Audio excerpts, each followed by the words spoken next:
पितृपक्ष या पितरपक्ष 16 दिन की वह अवधि पक्ष पक है जिसमें हिंदू लोग अपने पितरों को श्रद्धा पूर्वक स्मरण करते हैं और उनके लिए पिंडदान करते हैं। इसे 16 श्राद्ध, महालय पक्ष, अपर पक्ष आदि नामों से भी जाना जाता है। गीता जी के अध्याय 9 श्लोक 25 के अनुसार पितर पूजने वाले पितरों को, देव पूजने वाले देवताओं को और परमात्मा को पूजने वाले परमात्मा को प्राप्त होते हैं। अर्थात मनुष्य को उसी की पूजा करने के लिए कहा गया है जिसे पाना चाहता है। अर्थात समझदार इशारा समझ सकता है कि परमात्मा को पाना ही श्रेष्ठ है। अतः अन्य पूजाएं देवी देवता और पितरों की छोड़कर सिर्फ परमात्मा की पूजा करें। पितरों का श्रद्धा पूर्वक स्मरण आरंभ, भाद्रपद की पूर्णिमा से समापन, सर्व पितृ अमावस्या तक तिथि, सितंबर-अक्टूबर, समापन पर्व पितृ पूजा।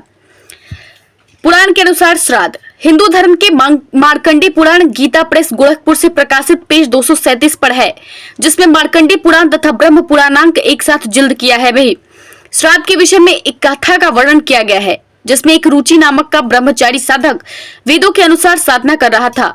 वो जब 40 वर्ष का हुआ तब उसे अपने 4 पूर्वज जो मनमाना आचरण व शास्त्र विरुद्ध साधना करके पितर बने हुए थे तथा कष्ट भोग रहे थे दिखाई दिए।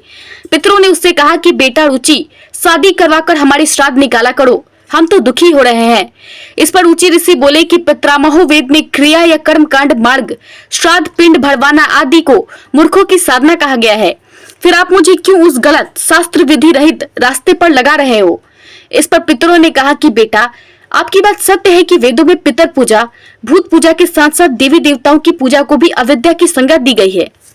इसकी विद्या और मान्यताएं। पूर्वज पूजा की प्रथा विश्व के अन्य देशों की भांति बहुत प्राचीन है। यह प्रथा यहाँ वैदिक काल से प्रचलित रही है। विभिन्न देवी देवताओं को संबोधित वैदिक ऋचाओं में से अनेक पितरों तथा मृत्यु की प्रशस्ति में गाई गई है। पितरों का आह्वान किया गया है कि वे पूजकों यानी कि वंशजों को धन, समृद्धि एवं शक्ति प्रदान करे। पितरों को आराधना में लिखी ऋग्वेद की एक लंबी ऋचा 10-14-1 में यम तथा वरुण का भी उल्लेख मिलता है।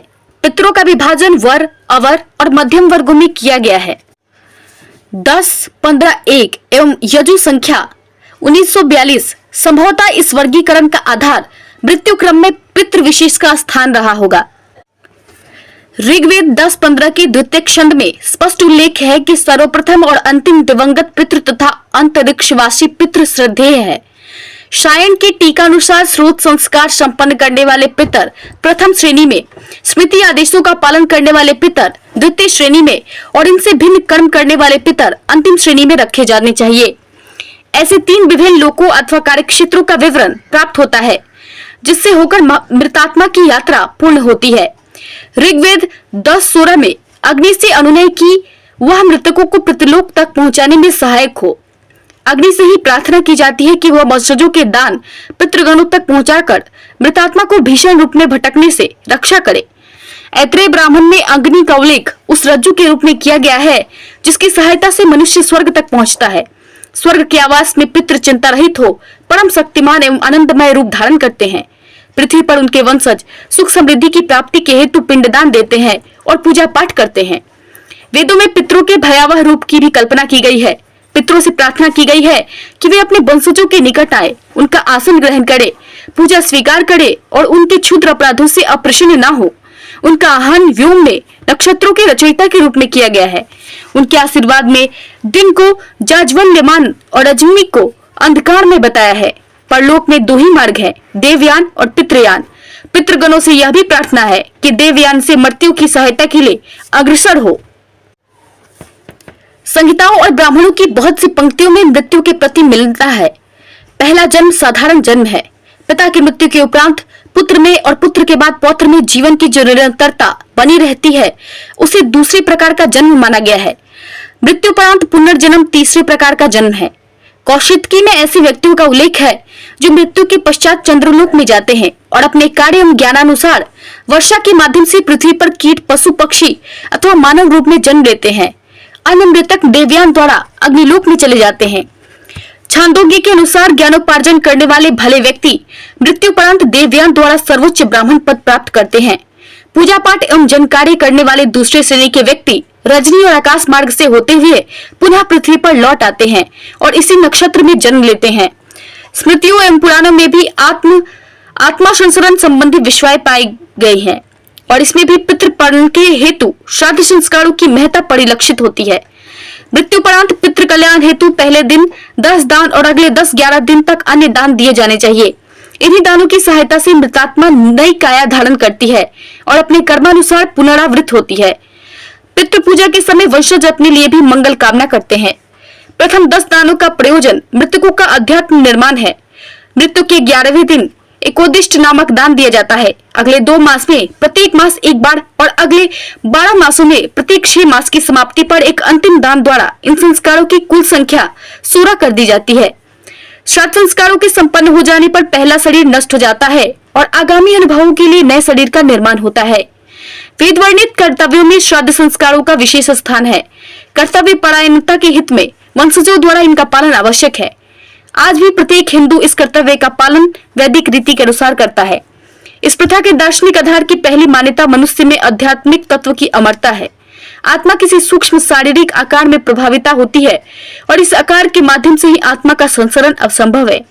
असंख्य जन्मोपरांत आत्मा पुनरावृत्ति से मुक्त हो जाती है। यद्यपि आत्मा के संसरण का मार्ग पूर्व कर्मों द्वारा निश्चित होता है, तथापि वंशजों द्वारा संपन्न श्राद्ध क्रियाओं का महात्म्य भी इसे प्रभावित करता है। बौद्ध धर्म में 2 जन्मों के बीच एक अंतःस्थायी अवस्था की कल्पना की गई है, जिसमें आत्मा के संसरण का पूर्व कर्मानुसार निर्धारित होता है। पूर्ण जन्म में विश्वास हिंदू, बौद्ध तथा जैन तीनों चिंतन प्रणालियों में पाया जाता है। हिंदू धर्म की चावार्क पद्धति इस दशा में अपवाद स्वरूप है। अन्यथा पूर्ण जन्म एवं पितरों की सत्ता में विश्वास सभी चिंतन प्रणालियों और वर्तमान पढ़ अनपढ़ सभी हिंदुओं में समान रूप से पाया जाता है। मालाबार के नायरों में मृतकों को दान देने की रस्म दाह संस्कार के अगले दिन प्रारंभ की जाती है और पूरे सप्ताह भर चलती है। उत्तरी भारत की नीची जातियों में मृतकों को भोजन देने की प्रथा प्रचलित है। गूंड जाति में दाह संस्कार संबंधित रस्मों की अवधि केवल 3 दिन है। इन रस्मों की समाप्ति पर शोककर्ता स्नान और छोड़ द्वारा शुद्ध हो पितरों को दूध और अन्न का तर्पण करते हैं। नेपाल में कमो लोहाड़ों में मृत्यु के 11वें दिन मृतक के संबंधियों के भोज का आयोजन किया जाता है, किंतु भोजन प्रारंभ होने के पूर्व प्रत्येक व्यंजन का थोड़ा थोड़ा अंश एक पत्तल पर निकालकर मृत आत्मा के लिए जंगल में भेज दिया जाता है। पत्तल ले जाने वाला व्यक्ति उसे तब तक दृष्टि से ओझल नहीं होने देता जब तक पत्तल में रखे भोजन पर कोई मक्खी या कीड़ा न बैठ जाए। ऐसा होने पर पत्तल को किसी भारी पत्थर से ढककर वह व्यक्ति अपने साथ लाया भोजन जंगल में ही रख देता है। तदुपरांत वह गांव में जाकर संबंधियों को मृतात्मा द्वारा उनके दान की स्वीकृति की सूचना देता है और तब भोज प्रारंभ करता है। मक्त ओराव मृतक के अस्थि अवशेषों को शवस्थान में गाड़कर सुरक्षित रखते हैं। दिवंगत पुरखों को सुअर का मांस और ढेरों चावल भेंट में चढ़ाए जाते हैं और उठते बैठते भोजन या धूम्रपान के अवसर पर उनका स्मरण किया जाता है। मल पहाड़िया जाति में पूर्वजों की तुलना उन काष्ठ स्तंभों से की जाती है जो मकान की छत को सहारा देते हैं। शव को गाड़ते समय मेच लोग मृतात्मा की तृप्ति के लिए कब्र पर आग जलाकर उसमें भोजन और पेय पदार्थों की आहुति देते हैं। मल पहाड़िया भी अक्टूबर-नवंबर मास में काली पूजा की रात्रि को मृत पुरखों के सम्मान में सूखे सन की बत्तियां जलाते हैं। उत्तरी भारत के अन्य भागों में इस प्रकार की रीतियां प्रचलित है। मिर्जापुर के घासिया 5 पत्तलों में प्रतिदिन भोजन सजाकर पुरखों को भेंट चढ़ाते हैं और उनसे प्रार्थना करते हैं कि वे उनकी भेंट स्वीकार कर अपने वंशजों और पशुधन पर कृपा दृष्टि रखे। कोलों में मृतात्मा को मुर्गे की बलि देते हैं। वे बलि स्थल पर शराब छिड़क कर संतति की सुरक्षा की प्रार्थना करते हैं। राजी लोग सिर, दाढ़ी और मूछों के बाल मुड़वाकर उन्हें पूर्वजों की भेंट स्वरूप कब्र पर छोड़ देते हैं।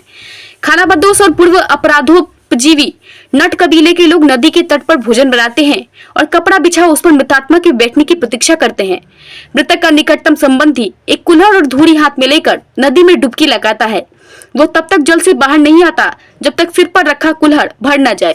कुल्हड़ को कपड़े पर रख उसके चारों कोनों को भी ऐसे कुल्हड़ों से दबा दिया जाता है। फिर कुल्हड़ों से घिरे इस कपड़े पर आत्मा की तृप्ति के लिए भोजन रख दिया जाता है। कुछ भारतीय जातियों में मृतात्मा की भोजन संबंधी आवश्यकता की पूर्ति माता की ओर से संबंधितों को भोजन देकर की जाती है। निचले हिमालय की तराई के भोक्सा अपनी पुत्रियों के वंशजों को भोज देकर मृतात्मा की शांति की व्यवस्था करते हैं। उड़ीसा के जुआंग और उत्तरी भारत के अन्य कबीले मृतक के मामा को पुजारी का पद देते हैं। गया और ऐसे अन्य स्थानों में जहां सगे संबंधियों को पिंडदान दिया जाता है, ऐसे अवसरों पर भोजन करने के लिए ब्राह्मणों का एक विशेष वर्ग भी बन गया है। समस्त भारत में अश्विनी यानी कि अगस्त सितंबर मास में पितृपक्ष के अवसर पर वंशज पुरखों को पिंडदान देते हैं और पूरे पखवाड़े निकटतम पवित्र नदी में स्नान करते हैं।